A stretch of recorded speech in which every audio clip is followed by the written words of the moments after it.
সালের মে মাসে বিধানসভা নির্বাচন, আর 2025 সালে আলিপুরদুয়ারে এলেন দেশের প্রধানমন্ত্রী নরেন্দ্র মোদী।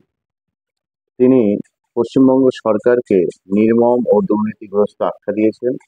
পাল্টা মমতা বন্দ্যোপাধ্যায় বলেছেন নরেন্দ্র মোদীকে আপনি সিঁদুর বেচতে এসেছেন। সংবাদ মাধ্যমগুলো বলছে ভোটের সুর বেঁধে দিলেন প্রধানমন্ত্রী। সেই সুরটা কি বিজেপির জন্য নির্মম দুর্নীতিগ্রস্ত আর সিঁদুর? যা বুঝে মমতা বন্দ্যোপাধ্যায় পাল্টা আক্রমণ করেছেন।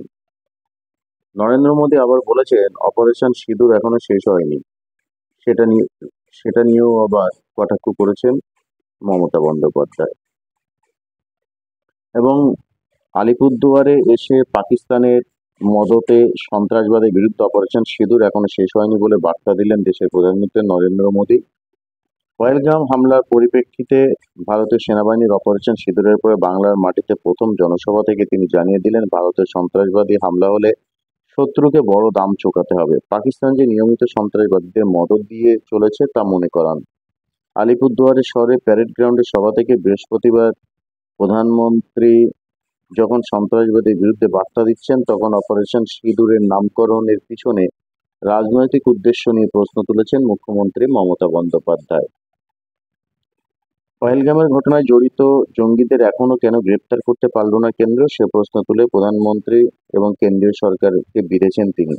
সিকিমের ভারত ভুক্তির 50 বছর পূর্তি অনুষ্ঠানে ভার্চুয়াল মাধ্যমে হাজির হন এবং এদিন প্রধানমন্ত্রী বলেন পর্যটন শুধু মনোরঞ্জন নয়, বৈচিত্র্যের উদযাপন। পহেলগামের সন্ত্রাসবাদীরা যা করছে তা শুধু ভারতীয়দের উপরে হামলা নয়, মানবিকতার আত্মার উপরে হামলা।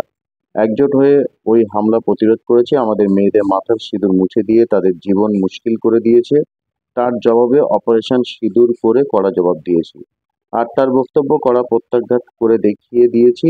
ওদের অনেক বিমান ঘাঁটি ধ্বংস করে ভারত দেখিয়ে দিয়েছে কখন কি করতে পারে, কত তেজে করতে পারে। প্যারেড গ্রাউন্ডের সভাতেও মোদী বলেন আজ সিঁদুর খেলার এই বাংলার ভূমিতে এসেছি, তাই সন্ত্রাসবাদের বিরুদ্ধে ভারতের নতুন সংকল্প নিয়ে চর্চা হওয়া খুব স্বাভাবিক। গত 22 এপ্রিল পহেলগাম হামলায় প্রাণহানির পরে নিহতদের মধ্যে এ রাজ্যে 3 জন ছিলেন।